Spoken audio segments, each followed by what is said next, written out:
Speaking of which, before you went away, about a week before you went away, I hit you up with my one request before you went.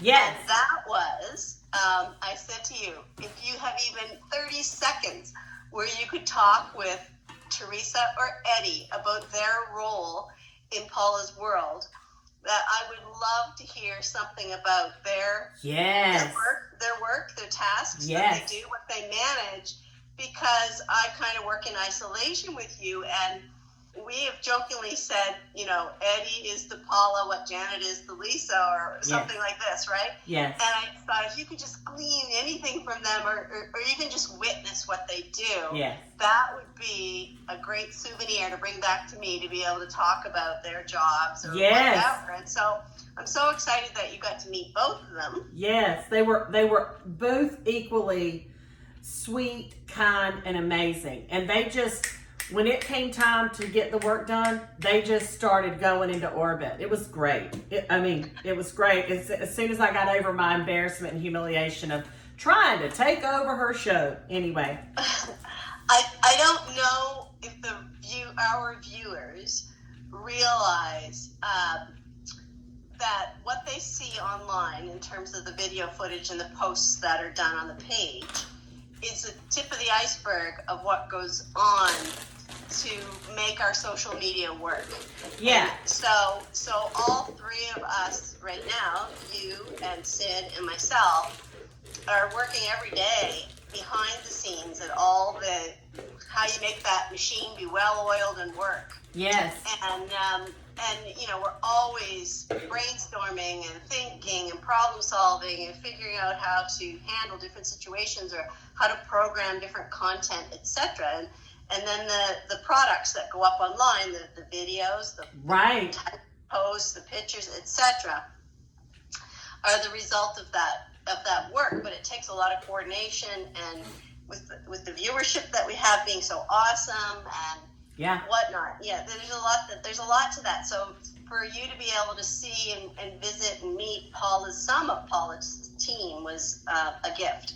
It was such a gift, and they were so like, Teresa has a background with Disney, so you know, she told me, she told all of us, she said, I'm the jack of all trades and master of none.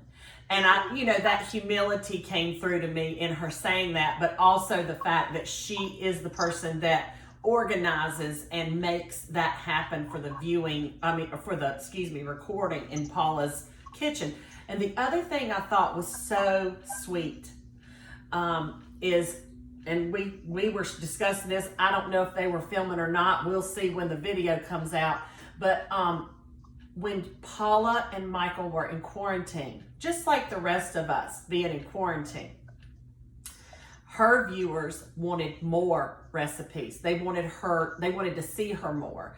And so she and I had a conversation about that, and what a blessing it was for us, for the viewers to be like, you know, all into that, because there was so many people, and Paula said this best. She said there was so many people that were in complete isolation without anyone, it was just them, that she said, if I could do anything to entertain them, to make them laugh, to bless them that day with whatever, you know, sometimes shenanigans in the kitchen, she said it was so worth it. So she and I are on the same wavelength about that.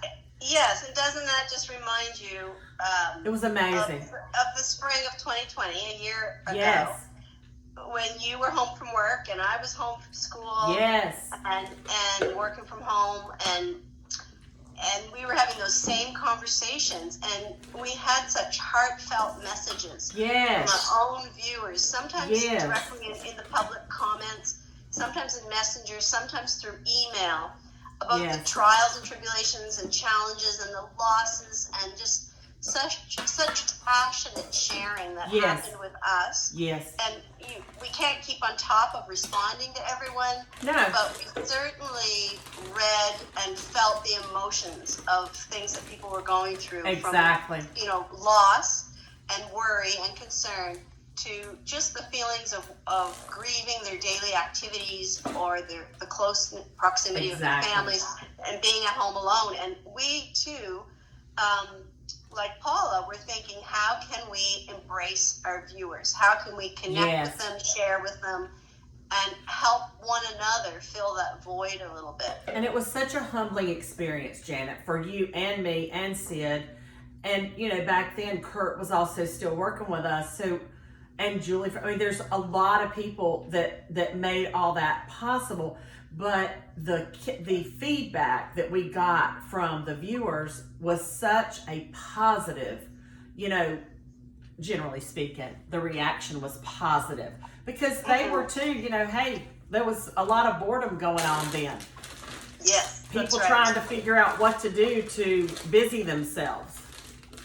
Well, that reminds me of when Paula Deen decided to do the phone calls with friends and air them. Right. And so maybe just for a second, I can recap the sequence of events between you and Paula. We've shared a re-airing of the footage of the different interactions you've had with her in the past. Right. They're on our Facebook page from back when, but I pulled them back up and put them on the new YouTube channel, Lisa Cooking, Cutting Up, and Keeping It Real, a week or so ago, so that people could go back and have a reminder of how we got to this point. Right. But basically, we had a viewer a couple of years ago who sent your name in to Paula Deen. She felt like you two were a good match and should connect with each other. Yes. And we heard from her while you were in Georgia. What a great message, too. I was brought to tears reading her messages. No, me too, and I was so glad you flagged me on it because we were out eating supper that night when I got the message on my phone, and I excused myself to go listen to it because it was a video. It was a voice recording. Voice messages. Yes, yes, and it was so incredibly sweet and heartfelt. How happy she was that this had all happened. Yeah, she didn't want to draw attention to herself, so that's why I'm not naming her. But and she grew up in that area. She grew up in that area, and many years ago had worked for Paula Deen, and she just was moved to send your name to her Paula Deen staff. Yes.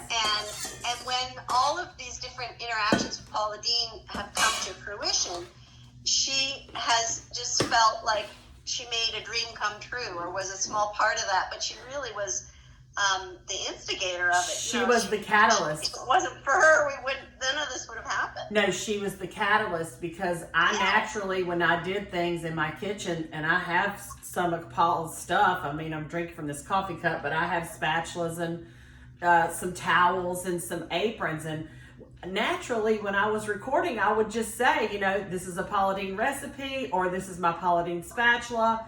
And it was so organic and such a blessing that it happened the way it did. When I met her the first time at Myrtle Beach at her book signing, I was so overcome with emotion. Like, I knew I was going to cry when I met her. Like, and then, you know, there's an element that you're embarrassed because you're standing there in front of people and you're crying. Anyway, the whole experience has been amazing. It's not something that I created or you created. Things were in place. I give all the glory to God for that. But the Savannah, Janet, was an amazing city. We enjoyed eating out, not having to cook and be, you know, waited on. The food's amazing. The people are so incredibly nice. Everybody you met on the street, excuse me, they held the door open for you. Like, it was just like a natural second nature thing for them to be kind to each other on the street of Savannah. And